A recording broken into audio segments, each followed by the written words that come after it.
Another state. I'm trying to eat down a whole nother plate. Seem like my homies was stuck in the hood. I just told them be safe in the state.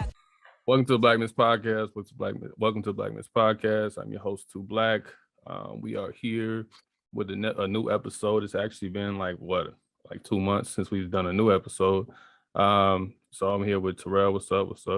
What's good?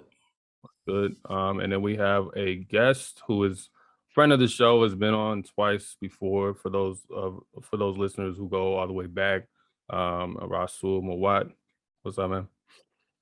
What's up, y'all? Word. All right, and just actually released a new book. Or as I heard on your previous interview, this is your first book, so it's not like you've released a million books and you just got another one out like Gerald Horner or something. But she just put out a book. It's called Geographies of Threat and the Production of Violence. So we're going to be doing something a little bit different, where we take two myths out of this book, two different myths that are related but are not related enough where it's like really a part 1 and 2. It's like two different myths. The one we're going to do today is redlining originated in the US. Now I know most people, even those of us who consider ourselves fairly educated, probably believe that it originated in the US. And until I read this book, I had no different inclination to think about it. But this isn't just about a practice necessarily. This is about like understanding a certain colonial and imperial logic, and how that goes beyond maybe the way that redlining gets framed. And as y'all know, we like to talk about how things get framed. So I'm gonna give you a little quick history about redlining. There's a lot of stuff that we're not going to be able to touch on. So if you are listening and you know the history of redlining, understand like some things aren't going to catch this quick breakdown. So what is redlining? The popular conception of redlining, not the origin itself, comes out of the New Deal era. Without getting into a long history, the New Deal was a large-scale social welfare initiative by the U.S. government under President Franklin D. Roosevelt in response to the Great Depression that began in 1929 with the collapse of the stock market. The New Deal was an expansion of government aid with the espoused aim of addressing the crippling despair caused by the financial crash of 1929. It's from the New Deal era that we get programs like Social Security, unemployment insurance, food stamps, the right to collective bargaining, federal banking insurance, public housing, stricter banking regulations, et cetera, just to name a few reforms. And there are plenty more. And there was actually 2 different phases of the New Deal. And those are like a combination of both. Another initiative that emerges from the New Deal is housing. The stated goal was to assist current families struggling to hold on to their homes and, more importantly, promote the expansion of housing to larger swaths of the population. Out of this initiative, 2 agencies were produced: Homeowners Loan Corporation, HOLC, and then the Federal Housing Administration, FHA. Homeowners Loan Corporation, HOLC, primarily assisted in the refinancing of homes at lower rates, while the Federal Housing Administration, FHA, took on the cause of underwriting low interest loans from private lenders to service new homeowners. A FHA-backed loan allowed a family to purchase home at a low interest with little money down prior. Prior to this initiative, most families, regardless of color, were locked out of owning homes. In theory, this would allow Terrell and his wife, congratulations to Terrell, who just so happened to walk away. This would allow Terrell and his wife to create generational wealth, since a home is a wealth leveraging asset that could be handed down to children. In reality, much of the New Deal, particularly in housing, was a de facto affirmative action for white people, as Ira Knelson notes in his book, When Affirmative Action Was White. So Terrell ain't getting that loan because he's a Black man living in a racially segregated neighborhood that was deemed high risk. And this is where redlining enters into the picture in looking to assess the risk level of a given neighborhood for real estate investments, color-coded maps were designed to rate the risk levels. This broke down into 4 categories. Type A was outlined in green for new lands that would typically be understood as affluent suburbs, so this was outlined in green. Type B outlined in blue for lesser homes, but were still deemed what we call desirable. Type C was outlined in yellow, labeled declining, and then type D outlined in red were deemed the most at risk and were highly unlikely to receive any FHA-backed loans. These are the neighborhoods primarily that Black people lived in, was the neighborhoods that were outlined in red. Hence the term redlining. Both aforementioned agencies practice redlining, but we mainly only have the maps from the Homeowners Loan Corporation, HOLC, because the FHA destroyed their maps in 1969 after a lawsuit. It is often reported that the HOLC maps were used as instructions for the FHA for underwriting loans. However, a recent study by the National Bureau of Economic Research suggests that FHA was involved in redlining prior to HOLC even designed their maps. The redlining maps are often seen as a smoking gun, proving that racial housing discrimination is real, but in reality, the maps are evidence of an already existing practice, not the origin of it. Racial covenants, blockbusting, contract housing, zoning laws, etc., were all in place well before federal governments instituted redlining. Accordingly, much of these practices made it into the FHA underwriting manual. The FHA created what was called the underwriting manual for their property appraisers to guide them in their decisions in assessing the risk of a loan in a given neighborhood. The manual, which slightly preceded the HOLC maps, openly expresses the redlining practices, and here's just a few quotes from it. If a neighborhood is to retain stability, it is necessary that property shall continue to be occupied by the same social and racial classes. A change in social or racial occupancy generally leads to instability and reduction in values. So they're stating quite frankly that if Black people move in or if neighborhoods are integrated, that actually lowers the property value, as we know today is still a reality. There's another quote: usually the protection against adverse influences afforded by these means include prevention of infiltration of business and industrial uses, lower class occupancy, and inharmonious racial groups. This is actually removed eventually from the manual, I think in 1940. But again, this is an instruction that was given to all realtors pretty much at the time.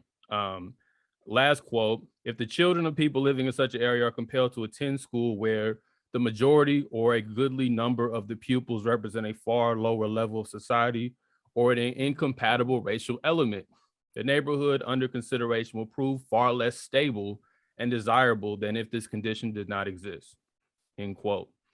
So this is all from the underwriting manual. The FHA hired property appraisers from the private sector to conduct these operations.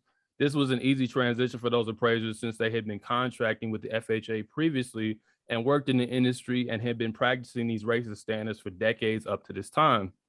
The underwriting manual became a real estate industry standard for conducting housing and loans. In recent years, there has been much made of redlining, including President Joe Biden naming it in his Tulsa Massacre anniversary speech, and his Vice President Kamala Harris during her poorly ran presidential campaign, who tried to introduce a plan to correct the impact of redlining in historically Black neighborhoods. Now, this plan wouldn't have worked because a lot of those neighborhoods are gentrified, so it would have ended up giving a lot of white people loans, but it's neither here nor there. The attention of redlining even spawned colloquial terms such as retail redlining, credit card redlining, liquor lining, that's a real thing, digital redlining, and reverse redlining, or what Dr. Keeanga-Yamani Taylor calls predatory inclusion in her award-winning book, Race for Profit. Not so much in Taylor's work, but in a lot of works. Generally, the problem with most modern conversations on redlining, even in so-called progressive circles, is it's limited to racial discrimination, as if that's the epitome of racism. The assumption is that America can be better if it just more fairly includes Black people, and overall evaluation of the system is unnecessary if all you think you need to do is give Black people a so-called piece of the pie. How the ingredients were stolen for the pie and how it was baked gets erased. How or why cities are constructed becomes less important. Whether or not the current model for housing even makes sense is never considered. The nature of capitalism never needs to be evaluated. We just need to create Black wealth so Black people can prosper like white people, even if white people made up large swaths of those redlined areas as well. Racial discrimination, the nature of the state, is left off the hook. So today we want to discuss the origins of redlining, not just discriminatory practice, but understanding the logic that informs it. Why do cities make maps? What is the purpose of cities? What logic produces the idea of credit and housing for profit? These are some of the discussions we hope to get involved in today with our guest, Rasul Mowatt.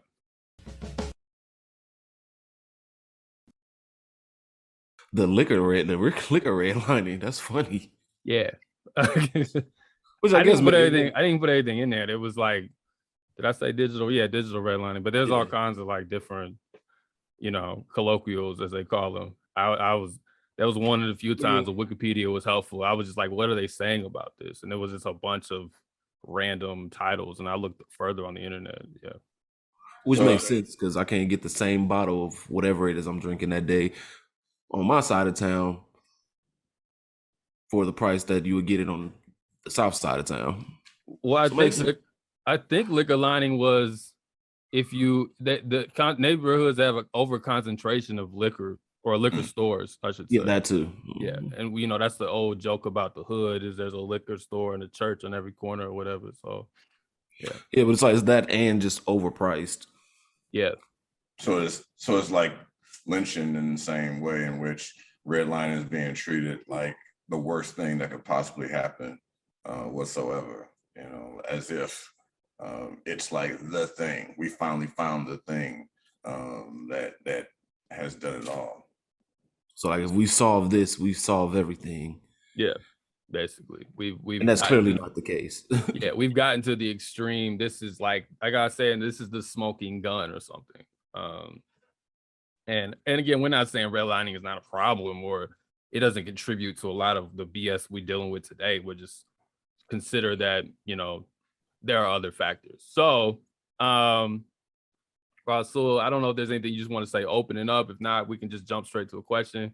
Well, I mean, I just want to just say in general, I apologize to the audience, up front, because I know, we're focusing on redlining and busting that myth, but the reason why I want to apologize is I'm going to be bringing up stuff that's from the 1300s and 1500s, which people are not probably really wanting to hear.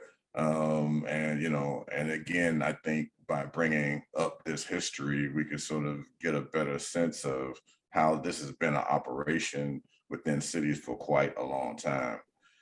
So yeah, I just, and I think I can just probably right now just sort of talk about maps in general, not necessarily the history of map making, but just maps in general. And I think it's, I think we all should think about the fact, or think about how there's no example of everyday people making maps, right? There's not a situation in which I could drive around some neighborhood, stop somebody, hey, do you know where the mall or where the stadium is or whatever else? And the person sort of responds like, hold on for a second, let me get a sheet of paper, and draw something, right? Map making is not something that's just in our sort of, mindset. So this kind of gets us to a sense that it's only some type of authority, that has a certain mindset that sort of even thinks about creating and making a map, and so I start this work with trying to think about questions like, who is the authority, why are they, the authority, and how do they sort of enact their, their authority through these maps. But I think overall, we just can't comprehend literally the control of space so well that something can be plotted down onto a sheet of paper because it's theirs, right? They own this, they control whatever's on that sheet of paper.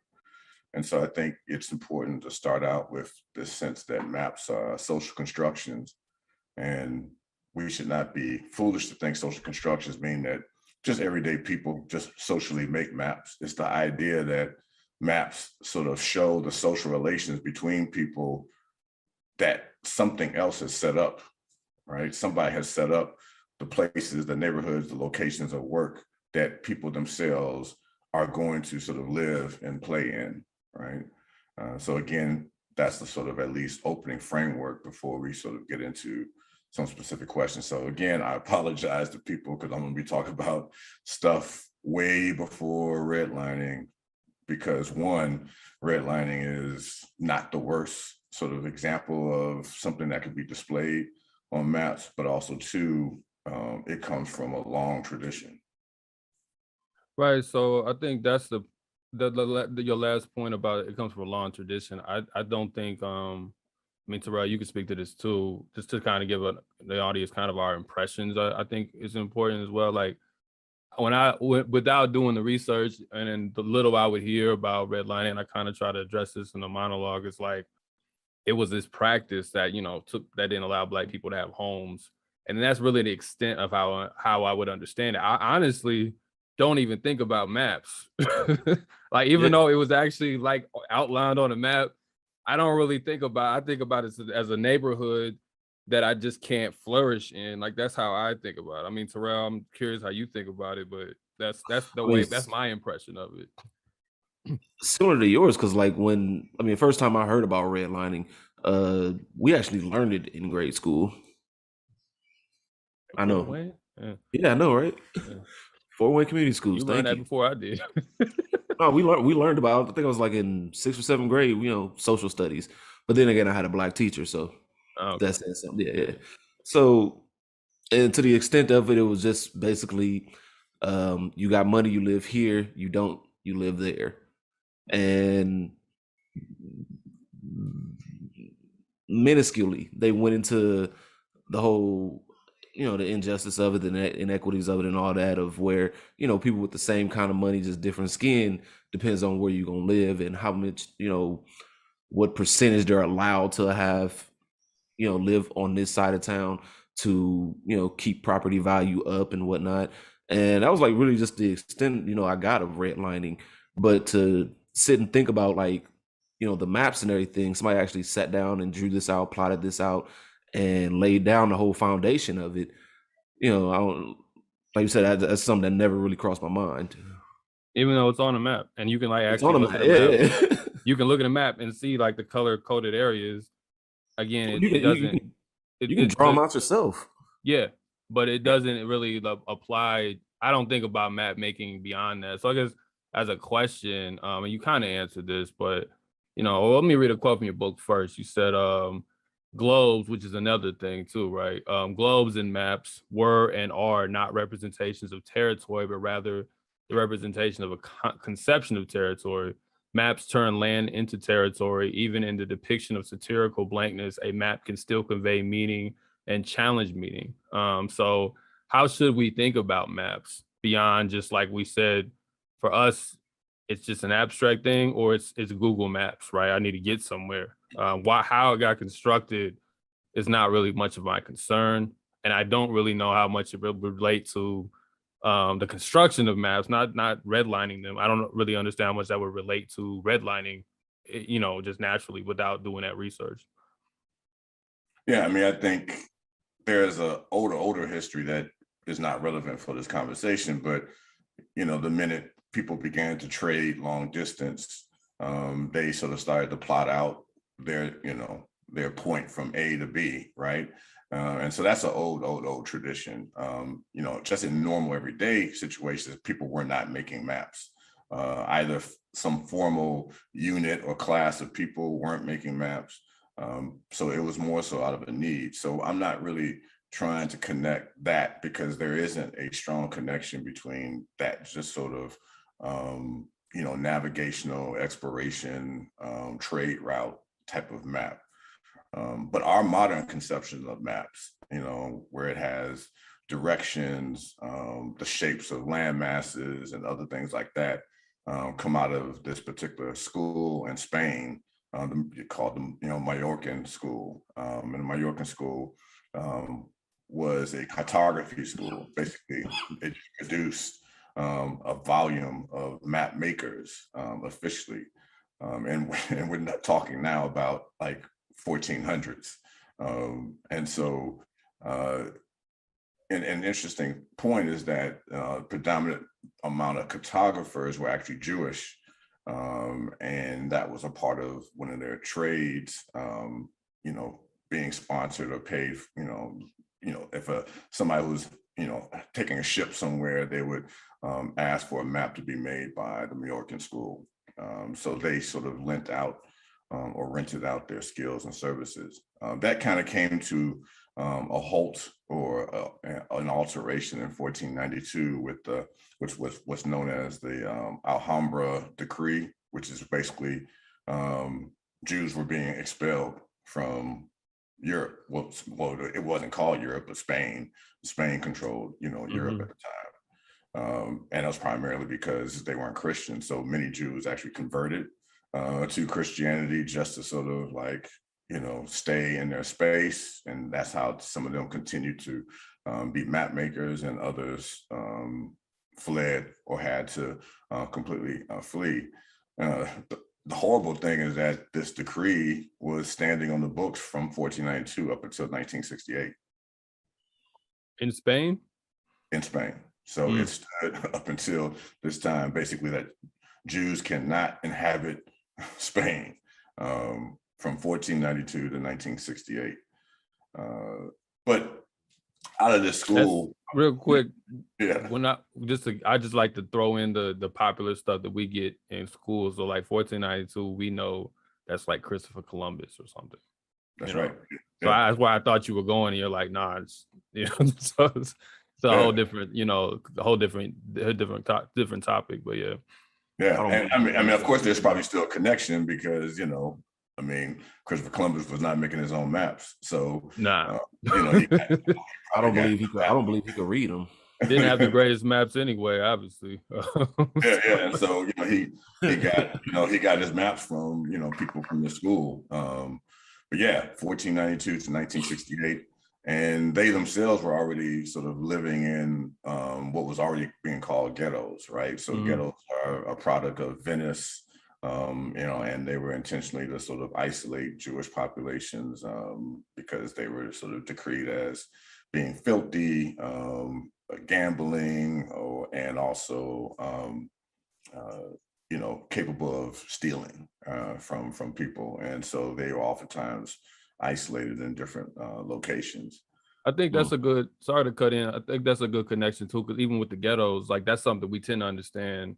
Yeah. You live in the hood, you live in the ghetto. That's something that we tend to understand as American based and connected to Black people who have been ghettoized in America, but the connection way back then to the Jews, like in Spain, it's not a connection I don't think a lot of us make. Yeah, and not just Spain, Venice. So, literally you can find a map that said the Ghetto Nuovo. I believe that was the name of the location in Venice, where Jews were sort of isolated all within this sort of small sort of area. And, for our audience, Venice is the place of these canals and everything else around it. So this location still to this day exists. And it's pretty much surrounded by canals. So it was made to be like a perfect sort of isolated location that had a curfew, so people can only leave at certain times a day. And then they had to get back into that small area by sort of law enforcement decree. And even those who were like medical doctors, the only way they could leave, and those were probably the only ones that could leave, left with under sort of armed guards, so that they didn't go anywhere else in the city except for wherever they were making their house call. But yeah, so so that sounds very similar to how segregation eventually becomes anyway. It's not that much different. I'm not saying it's the same, but the practice doesn't sound too detached from it. I would say almost the same. Literally. Yeah. And it was, there was nobody else in that neighborhood but this population. And you can go to that location still to this day, even though now it's like a tourist destination per se, but the signs are still up from this period of time. And so we're talking about 1516. So it was in numbers of different sort of nation states that Jews were sort of forced to sort of remain in these sort of locations called ghettos officially. But anyway, they developed this skill with map making, and one of the most popular maps that they produced is what's known as the Catalan Atlas from 1375. And the Catalan Atlas is what we more commonly, call or have on the map itself called the compass rose. And I know that's still not something clear that people in the audience may know, but just think of the north, south, east, west on a map, but sort of like with these colorful and decorative looking sort of arrows in each direction. That's the compass rose. And so it appears on this map in 1375.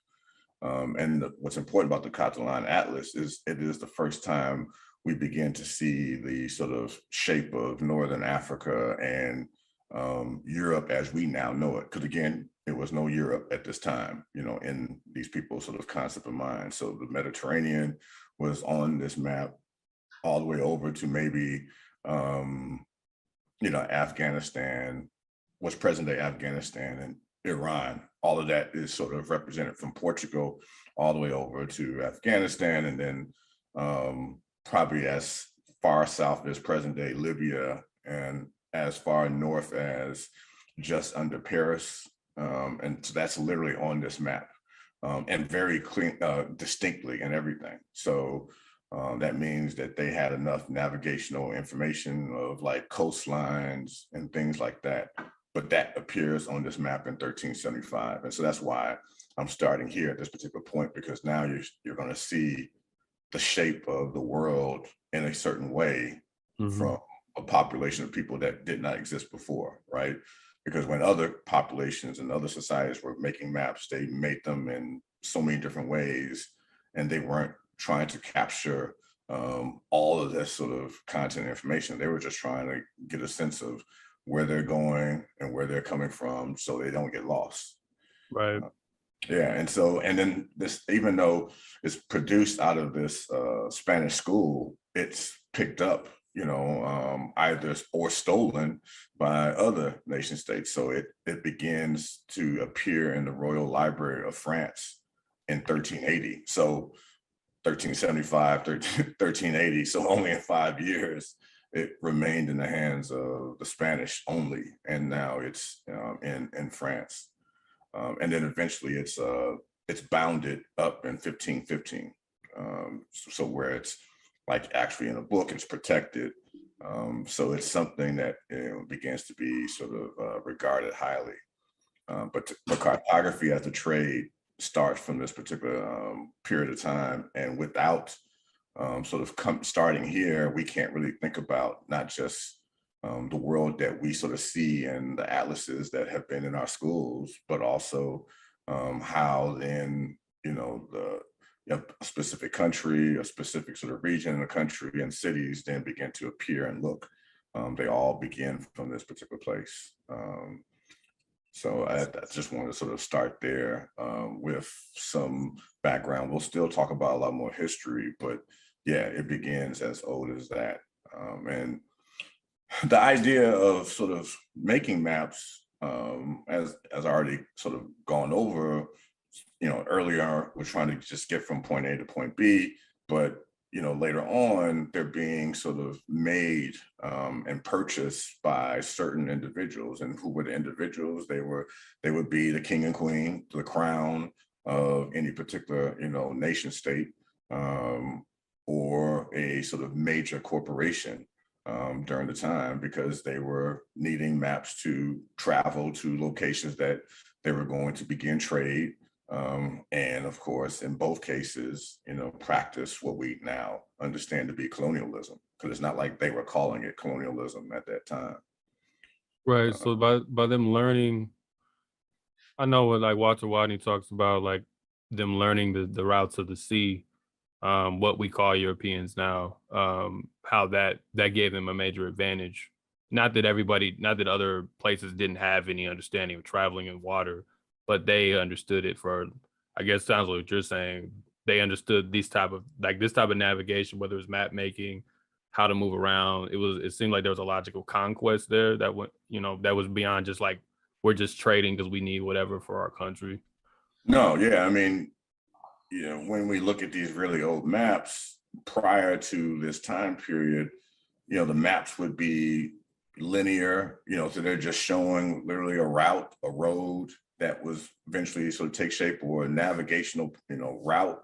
But once it becomes a thing that's being commissioned, now it's sort of depicting lands that, a particular power controlled, and lands that a particular power was curious about controlling, right? And so map making becomes this highly important skill trade that then is, people are paid, pretty hefty premiums to produce these things.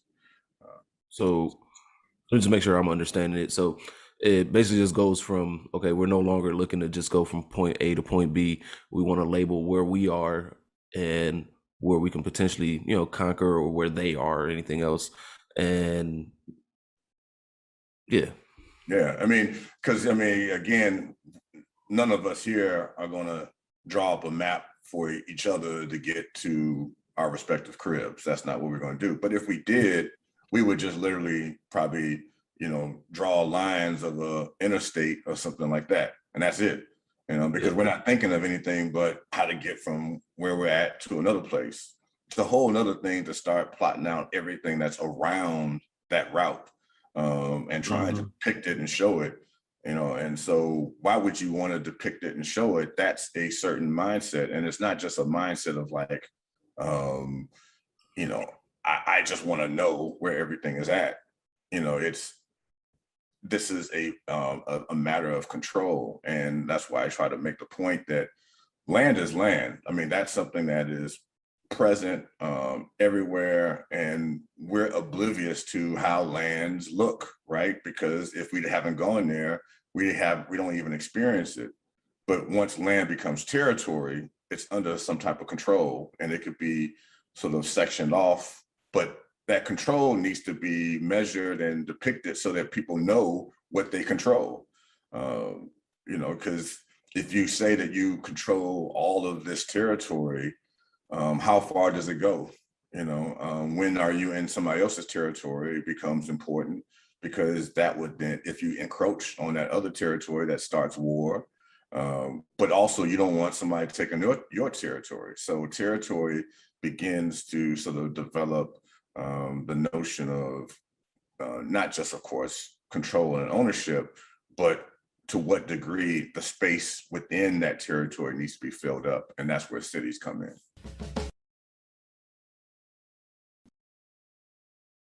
So I imagine the maps would start beginning to like get smaller, more concise, and yeah, because when you talk about control and area and everything, the first thing that popped in my head was like I forget when they published or when they put them out, but you remember those gang maps they put on there, like they'll put if they'll put a map of Fort Wayne, they'll put this is the area where gang activity is heavy from this certain group, and looking at it, and even if you like say you were a gang member or something yourself, you're looking at they laid out maps of where you can and can't go. Like, hey, look, we good over here, here, here. So if you're gonna get to work or wherever you got to go, you need to take this route, and from there. Well, I mean, I again, we have a lot of maps to go over. Yeah, that's this particular thing. But I was just going to mention, like, Terrell, if you just can remind me, to mention the gang maps of 1920s. So I just want to have that, out there just so that we can return back to it. So there were gang maps specifically already back then, but not by the gangs themselves, right? Right. But by another thing, right? Another sort of authority. Yeah. So I guess, I mean, this wasn't in our questions, but I was just thinking about, it's like, you're talking about 13, you said 1375. So we're still under feudalism, correct? Yeah. Like, generally speaking, right? Yeah. Yeah. Not but we're transitioning into capitalism, but it's not there yet, right? No, yeah, absolutely. So I mean, in the Catalan sort of atlas, it actually not just shows the land masses, it sort of has these different sort of representations of the royalty that control the lands in all these particular spaces, both in Northern Africa as well as in these parts of what would be, well, Africa wasn't called Africa either. So, I mean, what's Northern Africa and what's, Southern Europe and Eastern Europe, on this map, it has these individuals that are holding jewelry or whatever else to represent the crown in those respective areas. The royalty, the ruling powers in each place. So the Catalan map, also depicts that, which is an interesting point in and of itself. Yeah. So the icons that are on maps, and then there's a quote also in the book. I don't have it marked out, but when you talk about even globes or maps, I think this concept applies either way, and they'll have like the animals when they went somewhere, and then they scribble down in their journal about somebody's, like that one piece we were reading where they were talking about the monkeys having sex with the people and all these like kind of racist ideas that were going on as they went to these different places, and they would write this down, or they would put these things on maps to represent it. And you said something to the effect that it wasn't just, oh, this was just racist, and they were just like looking down on the people. Like that probably was part of it, but this was also like a marker for something, like to understand when you go here, kind of like what Terrell was even saying, like these people represent something, and if you're gonna move here, you need to know that. Can you like speak a little bit more about that? Yeah, I mean, and try to connect, your previous question about feudalism. So feudalism, is fine if you're going to control the territory that's close to where you inhabit, right? Mm-hmm. Wherever you live. And if let's say you rule up to 20 miles in all directions, that, feudalism is fine for that. But if all of a sudden you're going to rule over on the other side of this mountain range, on the other side of this major river, on across the ocean, feudalism no longer becomes an effective management tool and financial tool, Right. to get taxes and stuff like that. I mean, if you have ships going all the way to Asia, or what would be now called Asia and what would be now be called South America, I mean, it takes almost probably an entire year, right, to get the taxes. And so feudalism becomes, Antiquated in a way. Yeah. And so something like capitalism can not only make it more effective, but also can generate even more money, because it's no longer just taxes that you're sort of getting off of people in your respect. But anyway, when we think about those images, they appear on maps when there's still feudalism, because beyond the territories was the unknown. In certain cases, there was an unknown. People had not ventured too far away, and so they represented that unknown with dragons or chimera, which were these sort of mythic beasts that were like lions mixed with other sort of things. And so there always used to be this warning, here there be dragons, to sort of represent, a warning of, going any farther. But I would argue that that's the first time that, the other, meaning whoever else is not us, is being represented. Not to say they're calling these other people the dragons, they're calling that territory the dragon. Mm. And what do? You can run from a dragon, or you can slay it. And so these territories no longer become something to fear, but something that is being shown that's there. And all of a sudden, people are now venturing into those spaces, and eventually maps start growing and growing and growing in size. And there becomes less and less of those unknown territories that are depicted on maps. But they've been conquered. Exactly, right. So early slave trading maps might show large elephants and so on, farther from the coastline on, in what would become, West Africa, right? And I'm making these distinctions important because I think, we have this sort of thinking of there's always a Europe and it's the Europeans, and there was no sort of concept of that at all.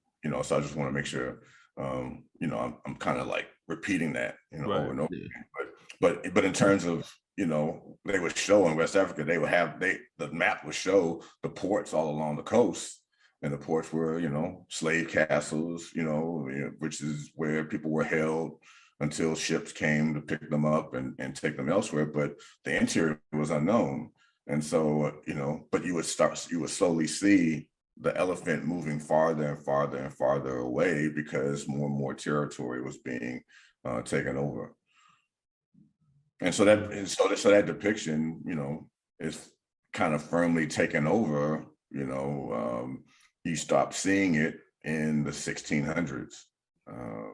And we know by then capitalism is already is going full steam, and colonialism has already expanded itself to so many territories, and there's now competing powers to, across what we call Europe, controlling lands all over the world. Right. So yeah, I mean, so you said you had these maps lined up. So what's the next phase of this in regards to map making?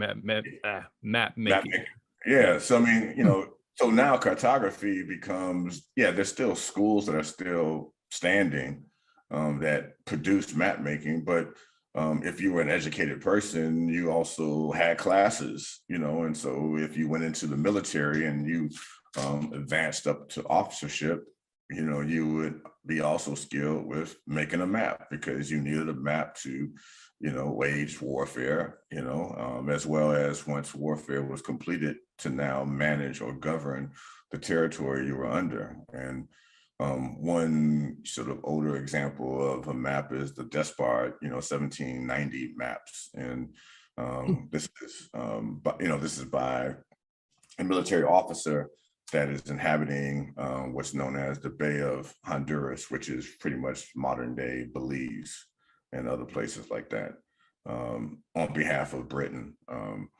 But Despard, Edward Despard actually does something really different in the territory that he's governing for the British Crown. He's doling out land to everybody.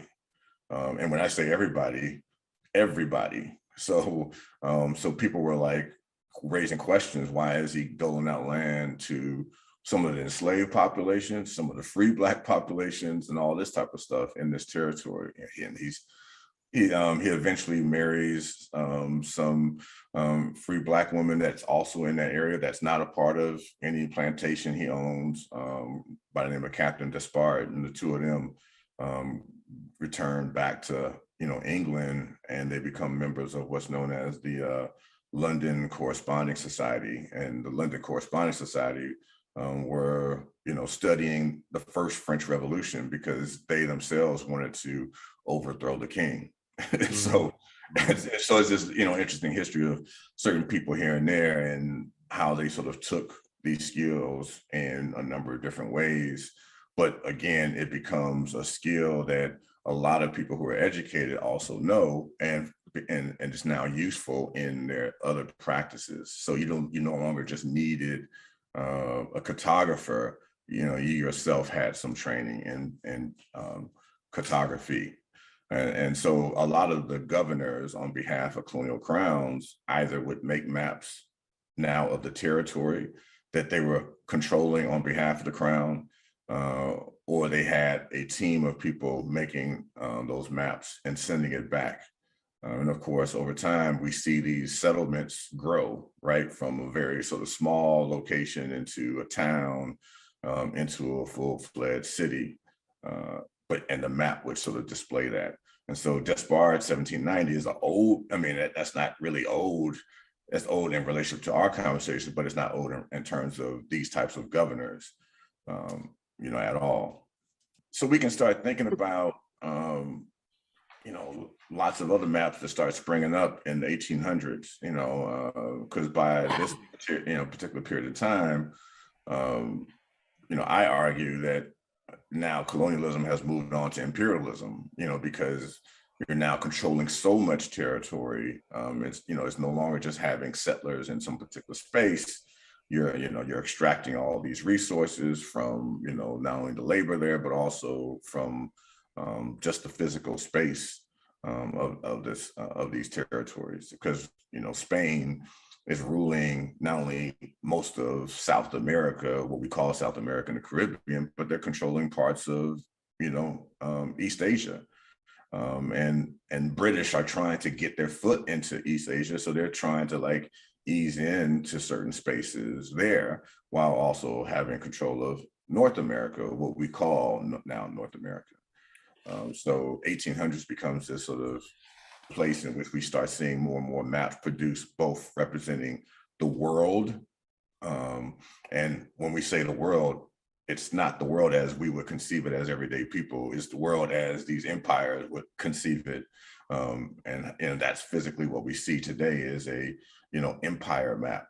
And just the sort of notion of how these sort of continents look, that's in my mind is an empire map. But those are being produced in and of themselves. But then in these cities, there's more elaborate mapping because it has to sort of show not only how can land be divided up to effectively hold an entire population, but also it now needs to show, streets and street names, directional points. So again, 1800s is filled with a lot of these maps, and one of the earliest city maps that begins to show some rich detail of the populations there. Now, there's already maps before this map around cities. So don't get me wrong. When people come to settle in the United States, places like Philadelphia, what would become Philadelphia, they're already sort of, establishing maps of the first areas that are settled on once they cleared it of indigenous populations, right? Right. Yeah. yeah. But exactly. But not just showing now houses and streets, showing something else more. We can sort of think about Reverend Abraham Hume in 1854, and he creates what's known as the ecclesiastical and social maps, primarily of course, Liverpool. And as it's implied, he's a reverend, he's representing the church, and they begin to sort of take a head count of households because they're trying to figure out how to get more money back into the church. They needed to get a sense of everybody that was living in Liverpool.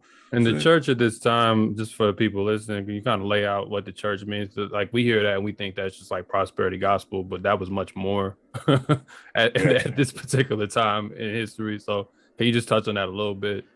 Yeah. I think I know it's hard to sort of focus in this conversation because so many things can go in so many different directions.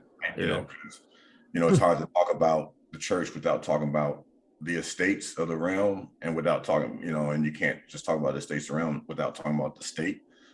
Yeah. So I'll leave that there. But in terms of, the church in this regard is the Anglican church. So remember, just for the audience, the church in Britain primarily is not Catholic, right? Catholics are not the dominant sort of space. It's, the Protestant church. And so other denominations of Christianity started to grow in absence of the Catholic sort of might in Britain. So you have the Episcopal Church and other types of religious Christian denominations.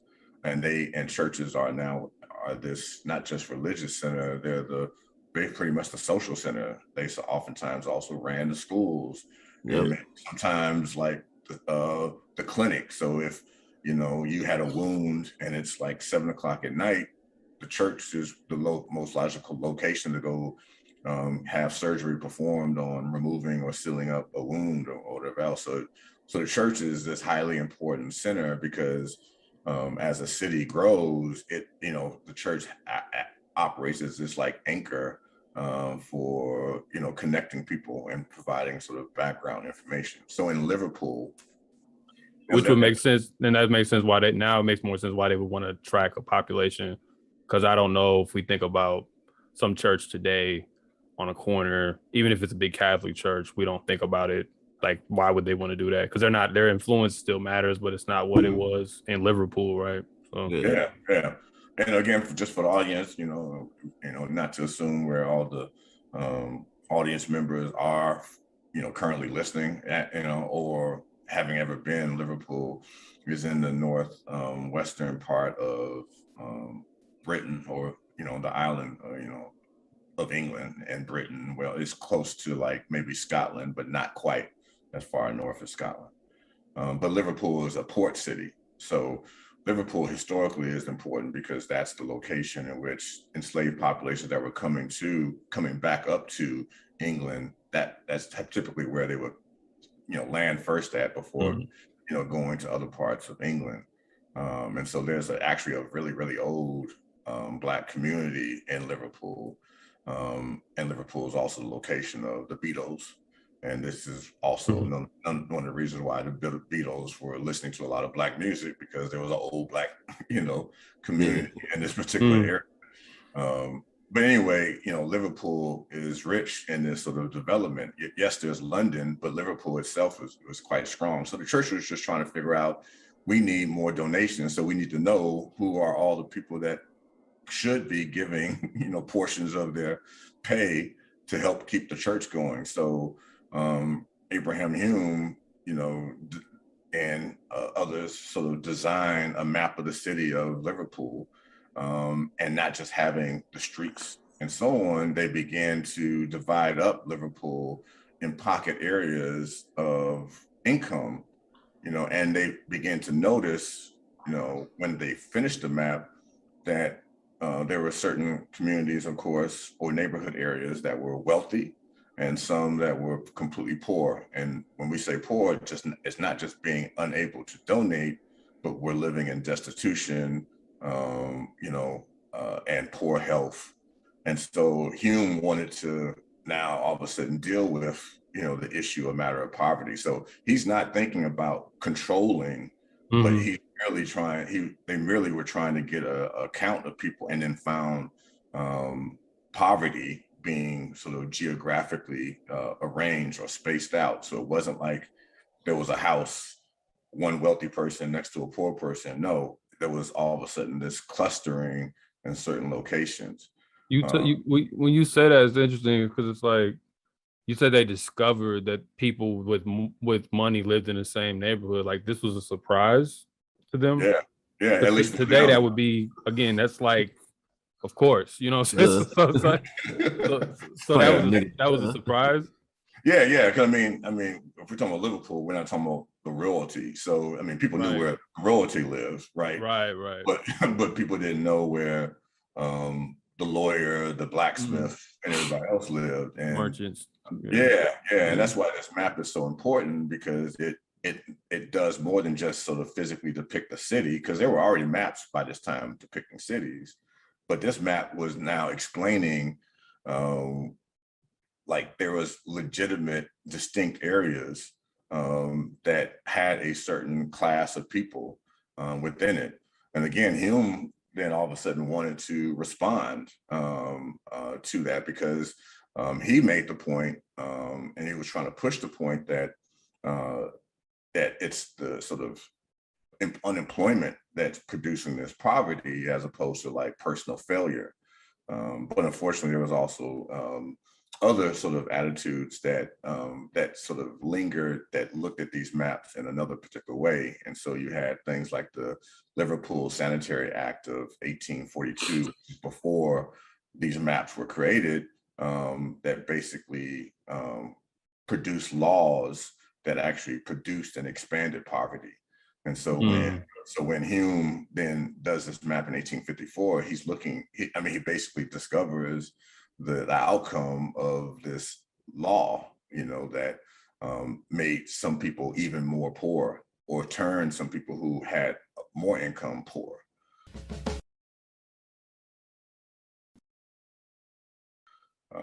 So Hume's map is really incredible for starting this sort of depiction of neighborhood areas with color.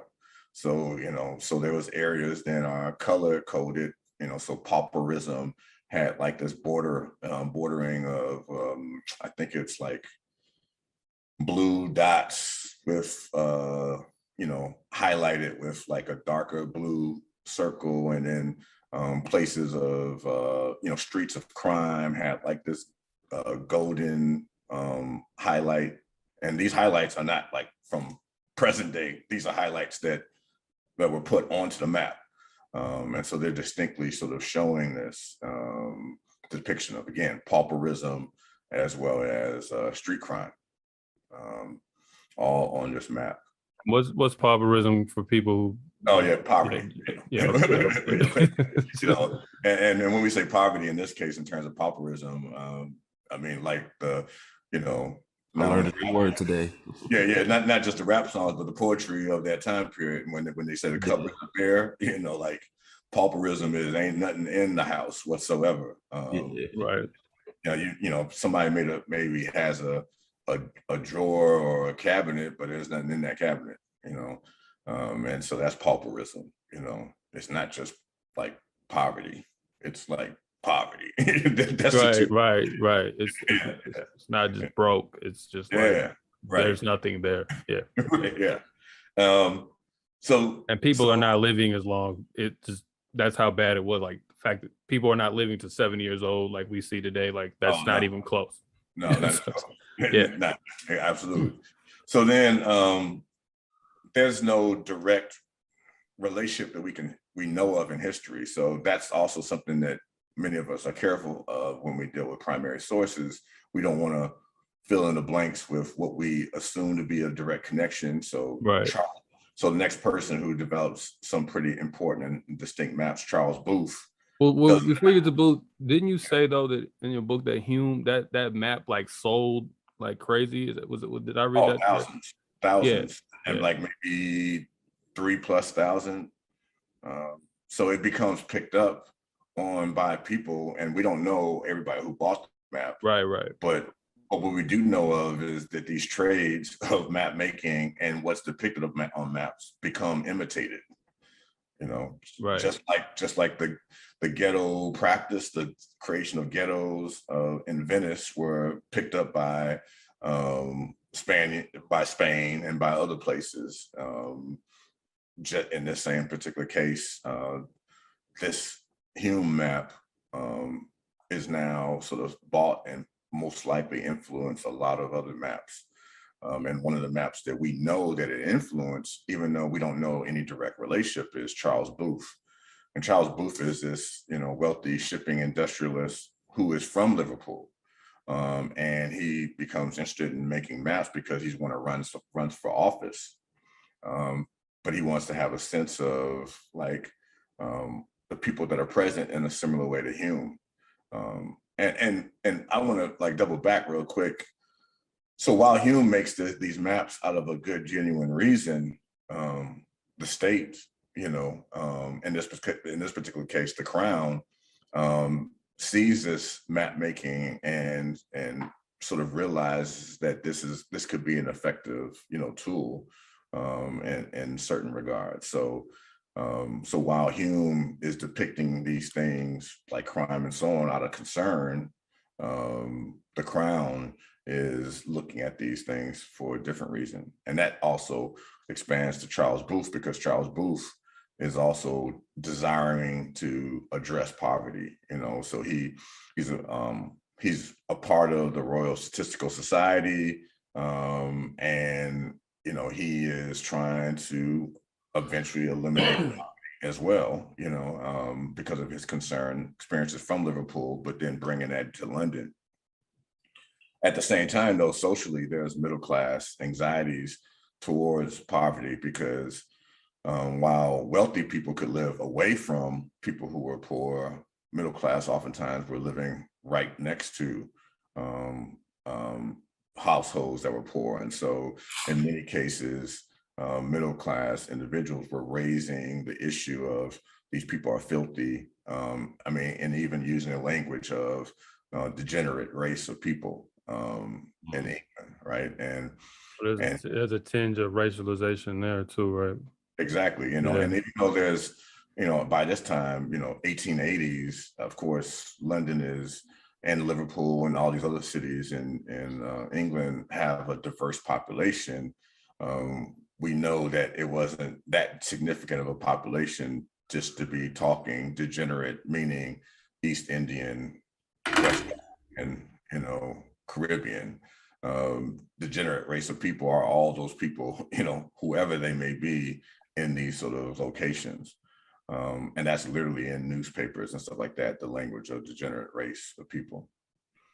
But and the other part is that, it was hard to sort of pin down where people who were in poverty were at, because housing prices or rents, were increasing. So there was massive evictions. And so people were moving one place to another.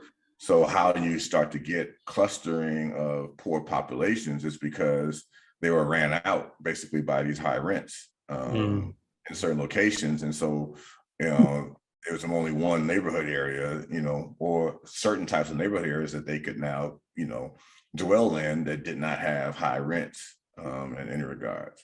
So this is just kind of capitalism tracking its natural course. Yeah. And similar to Hume, he wanted to show that we got to address unemployment, to get rid of this poverty thing. But people weren't trying to hear that, and so they end up, in a similar case, I make the argument they end up using his maps not for the purposes that he intended on using them for. They use the maps to highlight personal failure, but he's trying to argue against personal failure in a lot of regards. And so the Booth maps are, to me, the clearest and first indicators of what we will want to call redlining, in any particular way. So the Charles Booth maps, first in London, and then it's then duplicated in some other cities, are highly elaborate, large, full-scale maps of the entire city of London, down to every single neighborhood and block. And it's color-coded based upon the income class of the population, educational attainment, but then also other attributes or concerns like crime. And I'm looking at it now just to kind of give people a comparison. Like, just like I was saying, how they would say one place was desirable, one place was declining. Like, there was a description. It wasn't just the color. You look at this maps, like it says lowest class, vicious, semi-criminal. Then the little higher, it says very poor, casual, chronic want, poor, 18 to 21 a week for a moderate family, mixed, some comfortable, others poor. Like, these are very, very similar. And if you read a redlining map and how they broke it down, then those are color coded too. I just wanted to, this will be on the screen. Say what? As I'm looking at one now, yeah. And yeah. I mean, and you label it Class A, Class B, Class C. Yep. That's all there. And I was blown away, by doing this work on, this book, by seeing it, because I'm like, 1880s. This is, decades before.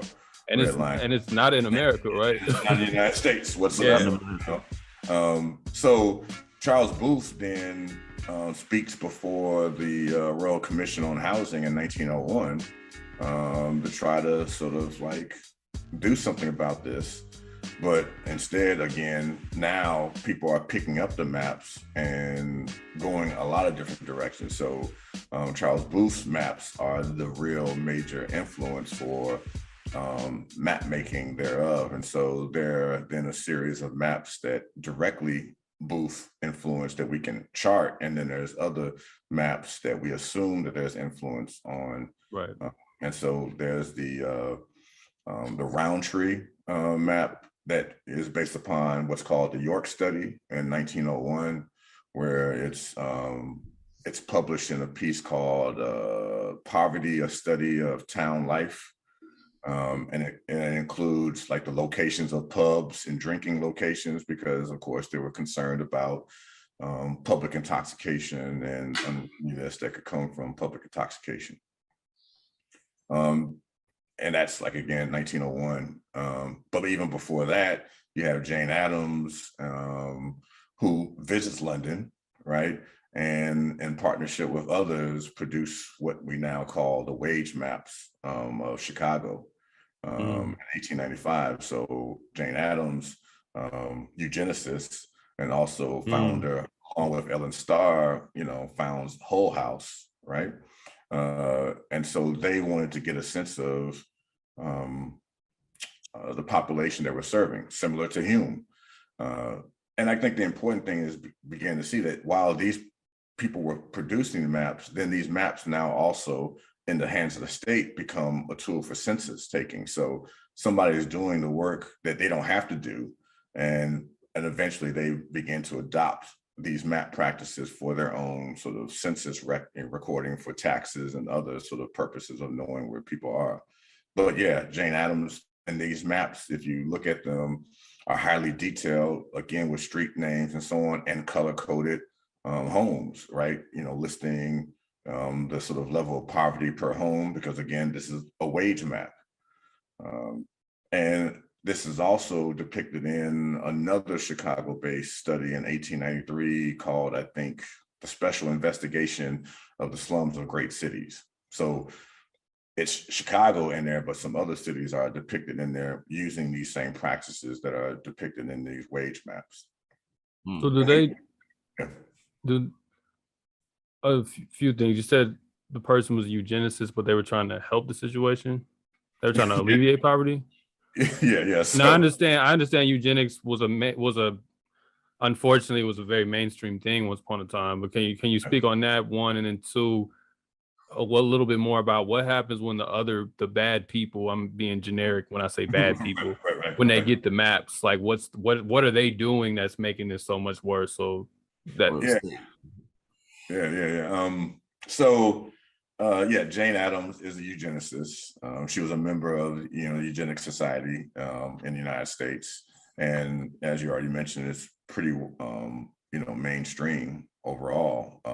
Still not necessarily good lines of thinking, clearly, because eugenicist is about selective breeding. So trying to increase the birth rate of desirable trait people and trying to lower the birth rate of undesirable trait people, and preventing the sort of intermingling of those two different populations.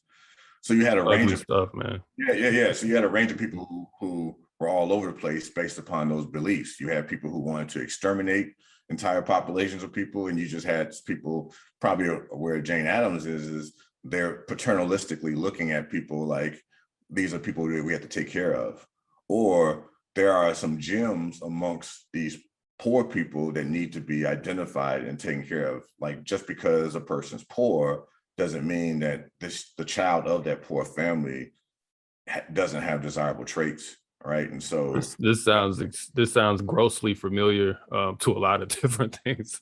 Whether it's, especially when you think about sports and the way they extract like some of these dudes out of the hood, because they have desirable traits and stuff. But yeah. I mean, and this is not me. I mean, people can look at Jane Addams' own book, A Spirit of Youth.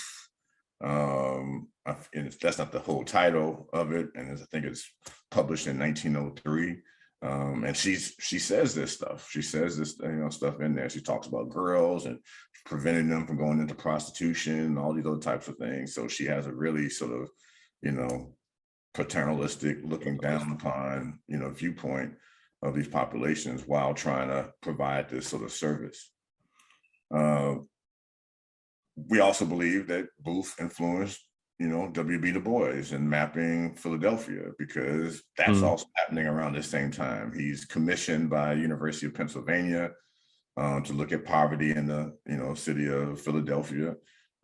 He publishes the final report in 1899. So a Philadelphia Negro sociological study, I think is the full title of it. But he's commissioned, I think, 1890, 1891. It was out 1895. Yeah, okay. Okay. And so he's commissioned, and he goes door to door. But he doesn't just go door to door. He maps and draws out his data. Du Bois himself was, one of the most exceptional sort of sociologists in terms of depicting data in this time period. So people can go and look at how he drew his data. When I say data, instead of just looking at a table with numbers and percentages, he would color code it and then just depict it in a number of different ways, in circles and all these other types of things. He would draw maps of the city and show bars, rising out of the city to sort of represent, the growth and so on. And so, so he does this with these maps of these neighborhoods going, piece by piece. And in his maps, he also identifies homes of criminal classes that he calls in the Black neighborhood, of Philadelphia, and also homes that have single Black mothers. He makes these sort of particular points. Didn't he have some, I don't want to shit on Du Bois, but just to be fair to history, or we can knock this one down if I have this misunderstood. Didn't he have some eugenic beliefs as well? But yeah, I think that comes later. Okay. So that's more so in the Talented 10th sort of phase, and comes after this. Okay. And so, I mean, if we kind of can look at it, I mean, he publishes this book, he publishes this study, and it's a book, and it's lost to history until 80s and 1980s, 1990s. I didn't know it was that long. Wow. Yeah, so, because it was ridiculed, not because it was flawed, it was revealing way too much, because his ultimate argument from this is that race is a social construction. Because he looked at these homes, he looked at these conditions and saw that these Black people in this city are poor because, one, they're kept out of certain occupations that could provide them with an income. And he's breaking from the norm on that, right? Because at the time, the belief was it was some biological deficiency. The thing that even the eugenic kind of argument, these people have they're lacking in something. And Du Bois seems to always try to make a counter argument to that. He is the first person that comes up with the conception of social construction of race. So when we say the social construction of race, that comes from Du Bois. And all up until this time, every other field was saying that race was biological, genetic, inheritable traits, and all these types of things. And he all of a sudden says, no.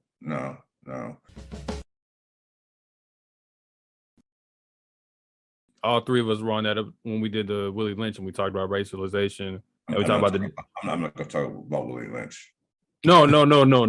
But ain't doing that shit. No, I wasn't even gonna go there. So we went through that. We good. No, I'm not even gonna go there. I'm only curious in something we talked about in the episode, but was not directly related to. I don't want to talk about that again either, personally. We talked about the differences between, because we were trying to show how dumb the letter was in the sense that they didn't even track any of the evolution of ideas. So there was religious racialization, which is kind of like more to the map making earlier eras you were talking about. And now where we're at we're talking about with Du Bois, 1895, we're walking out of the Enlightenment era, and that was a lot of the scientific racism, right? That's still with us.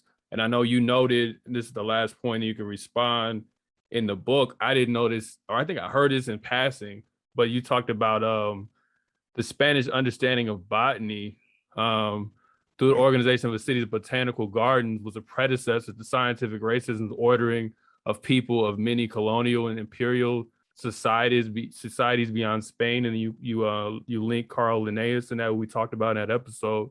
So that sounds very biological if you're actually talking about botany, and that's how they organize races in cities.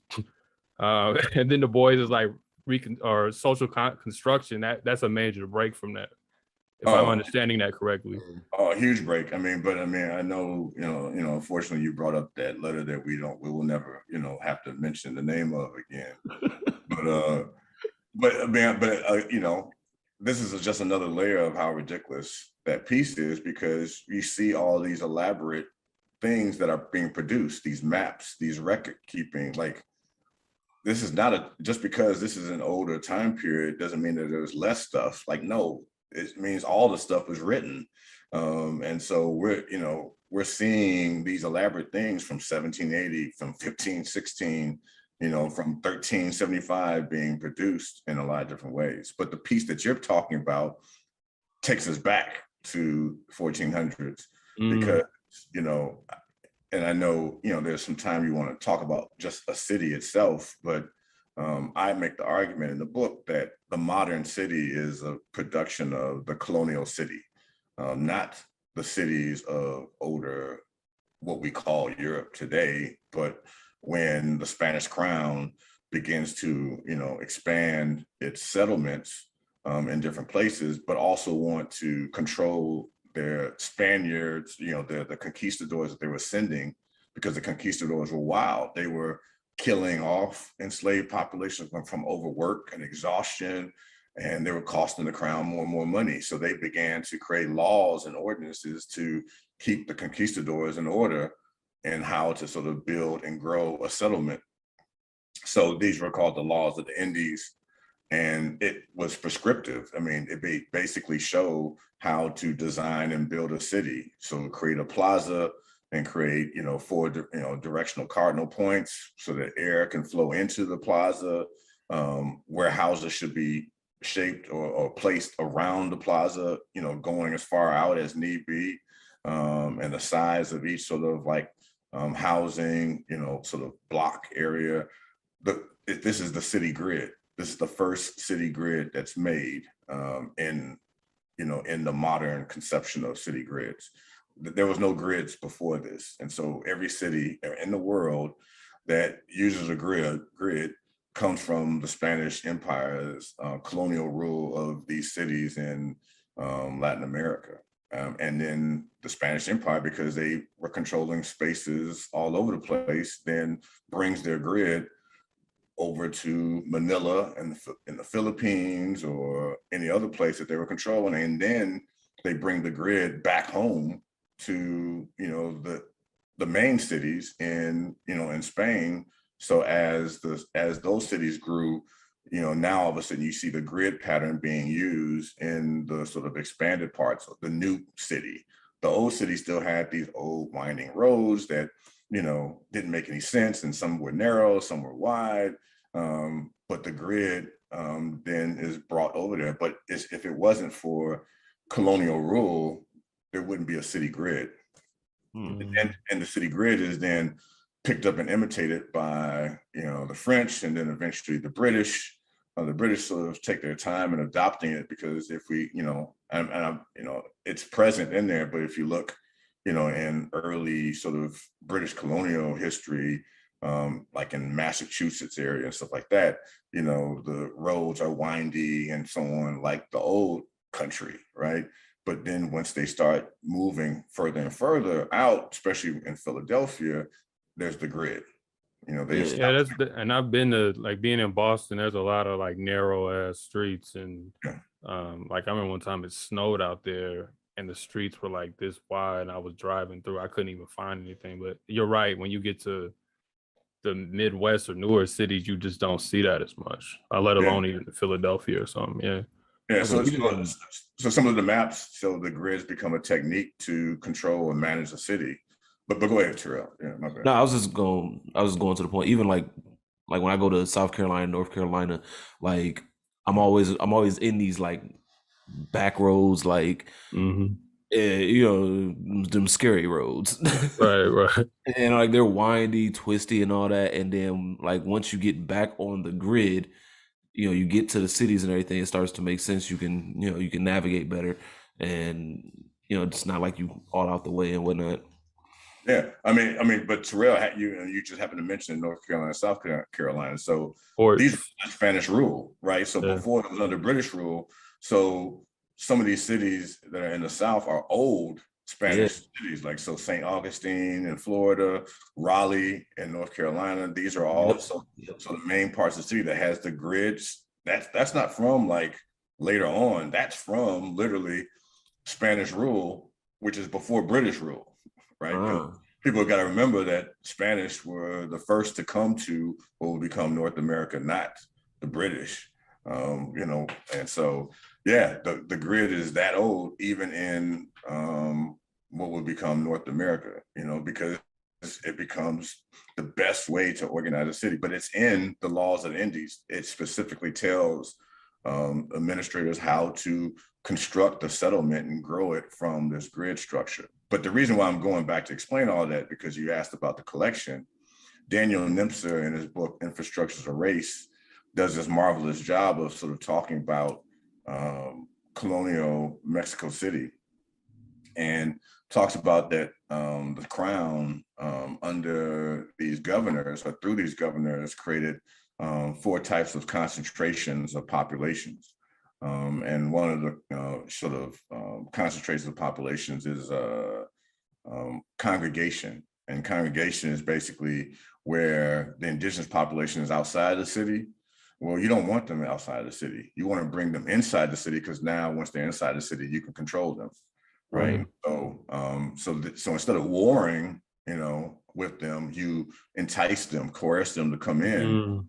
So trade, so they come to the market and the plaza and trade, and see how much money you're making, and you should buy some clothes with some of the clothes that we make, with the money that you've made. And the home that you made is not as good as the homes that we have here. You should just come and stay in the city, because traveling all the way back to the areas that you live outside of the city, that's dangerous at night, right? Whatever. So they coerce these people to, so again, before there was just complete massacre, right? Go and kill, but the crown was like, wait, we need these people there. Right. Kind of like what you were saying with the conquistadors, Yeah. Yeah. And so bringing them into city is congregation. And then there's segregation, and segregation is then now needing to seclude them into certain areas of pockets.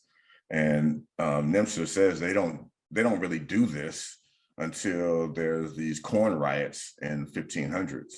And the corn riot was basically people were starving, and several classes of people, it was a dangerous quote unquote mixture that was in like the records of the Spanish, sending it back to the crown.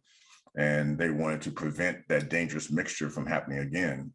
And so they had to figure out where to put Creole, Mestizo, and Indios and Negros in certain locations. So that's all there. I'm saying just based on what we've already discussed. I know there's much more, and I'm sorry I got us a little off the maps. That botany thing just stood out to me. But even based on what you've already said, it's just like segregation, map making, redlining, as we've like as the colloquial we understand it as today. The I think people can already hear the origin story here.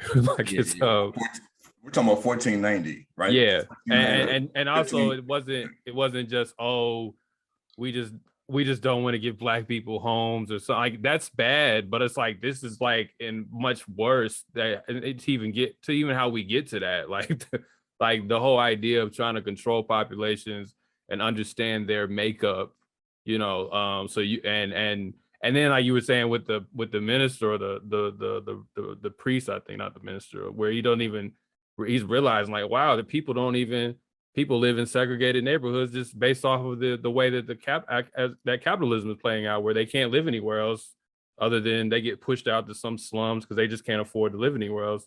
And then they perfected that. Instead of fixing it, they actually went and perfected it.